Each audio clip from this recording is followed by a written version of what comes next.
Hello, I'm Matt Meldrum, And I'm Thom Bowers. and we are Sons of Nothing. And we have been for a very long time now. Yeah, we're talking about the original Sons of Nothing record, which was eponymous, just a self-titled record that didn't even really have a band. As I mentioned in the announcement video, which you can click on somewhere in the notes, I'll put a click on for that. In 2000, I decided to record an album, and I didn't really have a band. It was just catch as catch can with whatever musicians were around. It formed the basis of everything that has come since. We were planning to re-record one song, right? Is that what it was? And then I said, what if we did a few more? And then you said, well, heck, what if we do the whole thing? Yeah, well, it went through some iterations throughout the year as we talked about how to celebrate the anniversary. And I think it's worth talking about why we're taking the approach that we're taking right now. My original hope was that maybe we could dig up the original raw tracks, all of them, and do a remix of the original. So I think maybe we should just talk about why we didn't and why we can't. About 10 years ago, I finally got a hold of the original tracks from the original producer of the first record, a guy named Eric Peterson. And when I finally got them, everything that was left was not as complete as I hoped. I really thought that he'd kept track of everything, and all we had to do was remix it, maybe fix a couple of things here and there, and it would still be very much what it was. But it turns out that a lot of the raw tracks that were left over were the drums were intact. That's great. But then there were also a few bass passes, a few guitar passes, some piano, lots and lots of the vocals were just scratch vocals. Lots of the other stuff was left out. There's almost no guitar preserved in its original form, which happily, you're a guitar player. So that's a chance to put your stamp on it. The fun part of having some but not all is we can say, well, we're going to do whatever we want, which we did, and we have done on any of these tracks. And it was a funner project probably than just doing a remix. It would have been fun to hear a remix, but being able to crack into some of these and really think about what we can do with them to make them new again, or to just pay homage to the original, is a fun project in and of itself. It's really cool to take this lens of all this experience and try to improve things that way. And also having you there as well, who, you are the guiding force sonically behind what we do. And it's really cool to be able to draw upon that and make this into something I can be proud of. Well, let's dive in. Let's talk about song number 1, Coastline.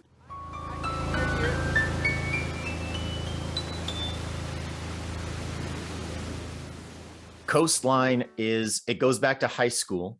It was just a little piano thing that I came up with. And this was back when I was obsessed with staff paper and actually writing songs out. So there's sheet music for this song. I don't even know if it makes any sense at all. It's definitely not the song that came out, but it's kind of the same basic chords of the A section. I had never been to the coast. I just wanted to capture what I felt was a sort of wistful looking out at the sea kind of thing that I imagined would be going out to the coast. And the reason it leads off the record is because I was very into the idea of, short instrumentals that lead into longer things. I think very specifically, the idea to use it as the first track was inspired by Melancholy and the Infinite Sadness from Smashing Pumpkins, which I believe itself was inspired by Funeral for a Friend on Goodbye Yellow Brick Road.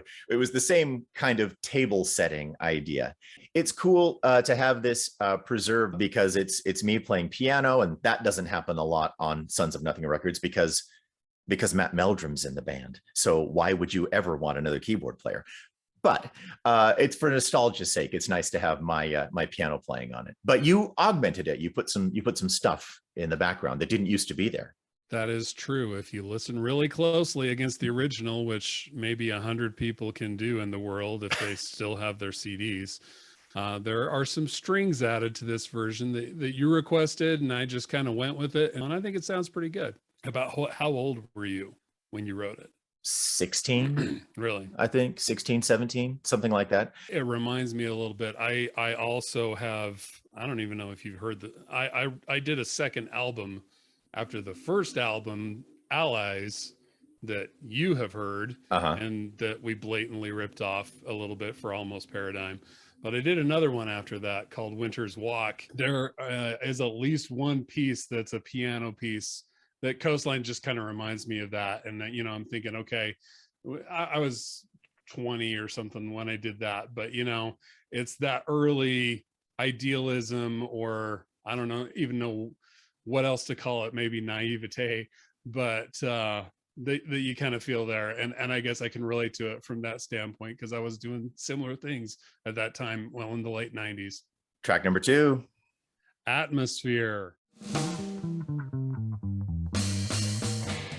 This may well be the most performed Sons of Nothing song ever. Definitely. Atmosphere is just really cool. It's a great live song to play. It's so much fun, and it works anywhere in the set. You can open with it, you can close with it, you can put it as a palate cleanser between two different kinds of moods. It's just this really great jammy, riffy blues rock workout thing that is really versatile. I wrote it with a guy called Rick Kreifeld when we were in a band called the Rain Kings in the mid 90s. And it's followed me through every band I've been in since, including every incarnation of Sons of Nothing. You're right. In fact, I think it was the song that first got your attention, right? When we brought you in, we gave you a copy of the debut album. You were like, well, Atmosphere's okay, I guess. Let's do that one. In your diplomatic way. It was the one I tolerated the most. Yeah. I wrote the words before the music came up. Rick and I were thinking of songs that had, long jams at the beginning, followed by a song, followed by a short jam, like Tears for Fears, broken / head over heels.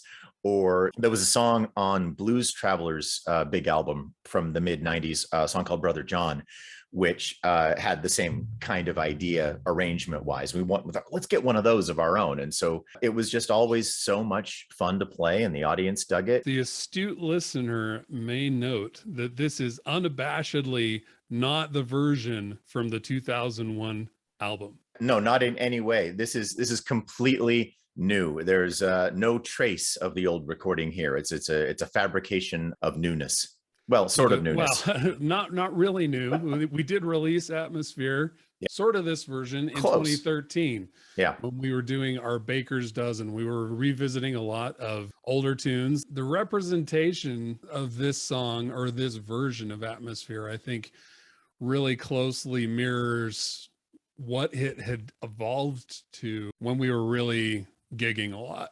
There's 2 solos on the record, and the first one is very you, and the last one, it almost seems like you wrote it for Mike Theriot to play, because it's more sort of his sort of thing. And even though you played them both, you can definitely hear 2 different guitar players kind of having a conversation with each other in those 2 sections. Yes, I was trying to channel someone else's brain for that one. But it's hot. I mean, everything about this recording I love, because it sounds like a live band. It sounds big and rocking and energetic and kind of scrappy, and without sacrificing quality. It's a really good performance. Tommy Maris just kills it on the drums. Great drum track, just a ton of energy.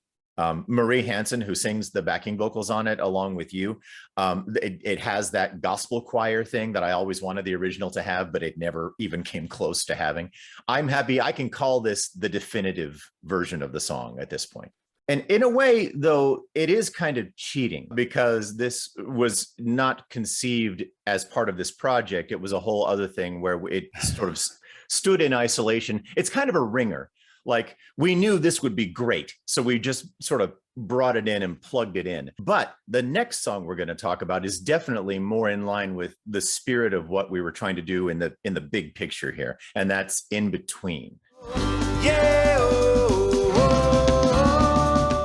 This is going to be a fun one to talk about. This was a fun one to dig into. When I heard the original album, In Between was one of those. I never thought much of it. And then we got the raw tracks, and we started talking about, what are we going to do with these? What can we do to make these interesting? And I heard those drums in isolation, and wow, I'm like, that is such a cool rhythm. That's such a cool beat. And suddenly this song opened up for me. I was hoping that, and back when we were at the beginning of this conversation, we were talking about the fact that you were sort of driving this along a little bit, and I was wondering, like, what's in it for you? Because not only because it's not like you don't have a stake in it, but it is sort of, this was done before you were there, and if you had been there, a lot of it wouldn't have been done the way it was done, obviously. And so I just didn't know if there would be a lot for you to relate to about it. And I was hoping that along the way, you would sort of rediscover some of these songs and find some things that you didn't see in them originally. And I'm really happy that happened with this song, because it happened for me too. I'm surprised, frankly, at how much I dig what we've done with this song, because this song, I loved when it was conceived and when it was originally done, but once it got recorded, I don't know. I mean, partly because the band took a different sort of turn in general. I mean, when you talk about the variety on the record, this is a weird song that stands out from everything else. Nothing else on the record sounds like this. And nothing else that we ever wrote together certainly sounds like this. Nothing that Tim ever wrote sounds like this. And when we were first putting the live band together, Tim's influence was really big, and he was a very heavy player. So this weird sort of bouncy calypso thing just didn't fit. So the fact that we could redeem this song is just awesome to me. So I'm really happy that you connected with it like you did. Yeah. Who played the drums on this one? The drums on this one, as on all of the songs on the first record, is a guy called James Clark. And I'm pretty sure that's where this song came from musically. I'm pretty sure at a Rain Kings rehearsal, he just busted into this beat that he was doing. And I thought, well, we got to do something around that. And the lyrics came from, and this is funny because I'd forgotten all about this until we started digging into the project. The lyrics on this were written at the same time as the lyrics for Solitary World, which came out on our Clarity record a few years later. The original lyrics for Solitary World were much more melancholy than they are. And Solitary World is a pretty moody song, but the lyrics are much more existentialism. They're much more Zen. There's a different vibe to them than they initially had, which was they were very melancholy and lonely, like the title says. And that's an odd thing that I'd forgotten about until just, very recently. We stripped this one down. The only thing remaining from the original is the drums, and that even includes the arrangement. I'm typically the one, when we're talking arrangements, that really wants to trim the fat. When you gave me the license to trim this one, one of the first things you said was, man, this is a long song. If we could cut it down to 3 minutes and 30 seconds, and that's all you had to say to me, I'm happy to trim it down. And it's in common with a lot of the songs on this record. And this, again, speaks to my inexperience at the time. There's a lot of bloat in these songs. There's a lot of not every one of these songs needed 3 verses, particularly because a lot of the third verses are just recapitulating the first verse in a strange way. A lot of them, you don't need 8 bars to set up the verse. You can just go into the verse straight from the chorus. Pop music is all about economy. And I didn't really have a good sense of that at the time. I feel like, especially because of your influence, I've honed that sense better as we've gone along. So that's another great example of being able to take our experience and bringing it to bear on this song, because just cutting this thing down from 4:45 to 3:25 has given it a new lease on life. It's amazing how much more vitality it has. And this is also a song where, part of the cutting was cutting stanzas. So I had to rewrite the lyrics a little bit. I had to cut a few lines. I had to modify a few lines to sort of fit what we were doing. And I think it came out with a more cohesive statement there too, because this song lyrically, I had a theme, which was, have some vitamin C and get out in the world and meet people and make connections with other humans, because that's what life's really all about, which, boy, was I not practicing what I was preaching in my 20s. But it was sort of a pep talk that I wrote myself. But the structure of the lyrics were sort of based on the old Roger Waters thing, like when in doubt, make a list. So that's what it was just a list of stuff. Live a life, blah, blah, blah. Live a life, blah, blah, blah. The choose life monologue at the beginning of Train Spotting, kind of like that, only without the sarcasm. And it felt a little arbitrary when I came back to revisit it later. So I was able to, shape it a little bit into more something that felt coherent to match the music that now feels more coherent. Let's talk about John Flanders and what he added to this one as well. Yeah, well, John has been playing with us since 2003. We brought him on for the Floyd show to come in and play sax on a couple of Pink Floyd tunes that needed it. And eventually he just integrated really well in with the rest of us personally and musically. And we ended up using him on the records on original tunes. And it sort of snowballed from there. I mean, other than you and I, he is the other longest running member of the organization. Yep. And it's always great to include him when we can. So once again, always a busy guy. He gigs, he does sessions, he has his own band, writes his own tunes, produces his own records, constantly on the move, Mr. Flanders. So every time we get something from him, it's sort of on the fly. It's usually brilliant, but sometimes it's like, oh, I didn't see that coming. And in this case, it's double that, because there's another song on the record that also has some sax from him. And I had said at the time, I think flute would be great on In Between. And that was the thing. It was flute on In Between, sax on the other thing. And in true classic Flanders fashion, because he is a busy guy, he's got a lot on his plate, sometimes things get a little tricky with keeping track of things, and he got them reversed. So he went and did sax on this song and was about to do flute on the other one, but I stopped him and said, no, that one has to have sax. But at the same time, what he did with the saxophone on this song is really great. And again, totally works. It really hones in on that acoustic vibe that you're giving it, where, you know, it's all acoustic guitars, it's acoustic electric bass. There's no distortion in this song whatsoever. And having a wind instrument in there just makes the whole thing feel all woody and warm. And I really, really dig it. Cathartic. We will leave you now to the music, and we'll be back with more music later. Bye.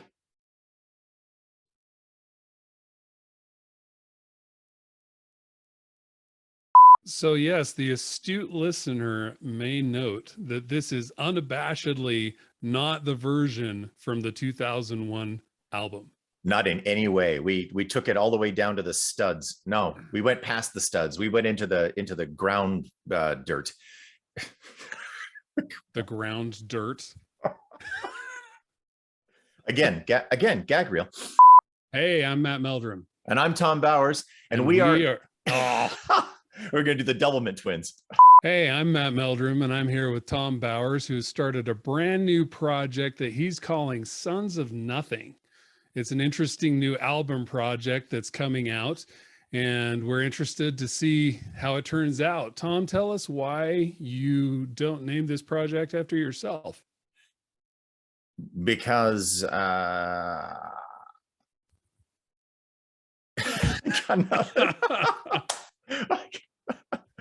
this is not how I thought this was going to go at all.